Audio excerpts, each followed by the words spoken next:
స్ఫటికలింగం యొక్క వైభవాన్ని ఆవిష్కరింప చెయ్యాలి అంటే సూర్యోదయాత్ పూర్వం అభిషేకం చేసి చూపిస్తారు దాన్ని.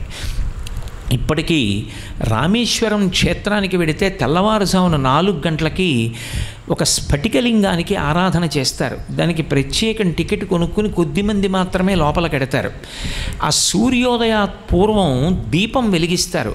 అది విద్యుత్ దీపం వేసేస్తే స్ఫటికలింగ వైభవం ప్రకాశించదు. విద్యుత్ దీపం వేయకూడదు. వేయకుండా అసలు యథార్థంగా చెప్పాలి అంటే దేవాలయ సందర్శన విధి యందు దేవాలయం లోపలికి విద్యుత్ దీపపు కాంతి పడకూడదు. అలా కానీ పడిందనుకోండి, లోపల మీరు ఎంత కష్టపడి ప్రతిష్ఠ చేశారో ఆ తేజస్సు క్షయమైపోతూ ఉంటుంది, రోజు రోజుకి తరిగిపోతుంది, తొందరగా కుంభాభిషేకం చేయవలసి వస్తుంది.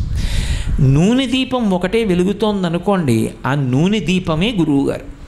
ఆ దీపపు కాంతిలో ఈశ్వరుణ్ణి చూస్తాం. అంటే గురువుగారి యొక్క అనుగ్రహమనబడేటటువంటి కాంతిలో గురువాక్యములనబడేటటువంటి జ్ఞాన ప్రబోధం చేత నాకు భగవద్ దర్శన ఆకాంక్ష కలిగింది.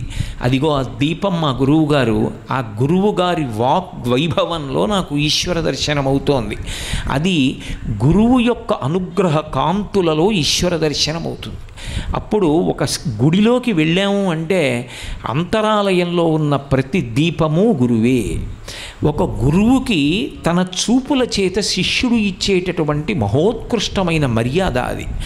అందుకే తెల్లవారుజామున ఆవునీతి దీపంలో కానీ నూనె దీపం కానీ ఉంచి పక్కలకి గుత్తి దీపాలను వెలుగుతాయి. అవి వెలుగుతున్నప్పుడు అసలు స్ఫటికలింగ వైభవం చూడాలి. అప్పటికి సూర్యోదయం అవనప్పుడు ఆ స్ఫటికలింగం కాంతులీనుతుంది అంతరాలయం అంతా. అప్పుడు రామేశ్వరంలో ఏం చేస్తారంటే ఓ ఎర్రటి పువ్వు దాని ముందుకి ఇలా తీసుకొచ్చి ఉంచుతారు కింద నుంచి. శివలింగం అంతా ఎర్రగా అయిపోతుంది. ఆ పువ్వు తీసేస్తారు. మీలో చూసిన వాళ్ళకు అనుభవం ఉండుంటుంది. స్ఫటికలింగం తెల్లగా కనపడుతుంది. అర్చకులు పక్కకెళ్ళి నిలబడతారు. తెల్లటి లింగం చూశాక మళ్ళీ ఒక పసుపచ్చటి పువ్వు తీసుకొచ్చి శివలింగం దగ్గర ఉంచుతారు. శివలింగం అంతా పచ్చగా అయిపోతుంది. ఆ పసుపు పువ్వు తీసేస్తారు. మళ్ళీ అర్చకులు పక్కకెడతారు. తెల్లగా కనపడుతుంది. ఇదంతా అయిపోయిన తరువాత దర్శనం పూర్తయిపోయింది, వెళ్ళిపోమంటారు. ఎందుకలా? మిగిలిన ఏ శివలింగం దగ్గర అలా చేయరు. ఒక్క స్ఫటికలింగాన్ని ఆరాధన చేస్తే అలా చెయ్యమని శాస్త్రం.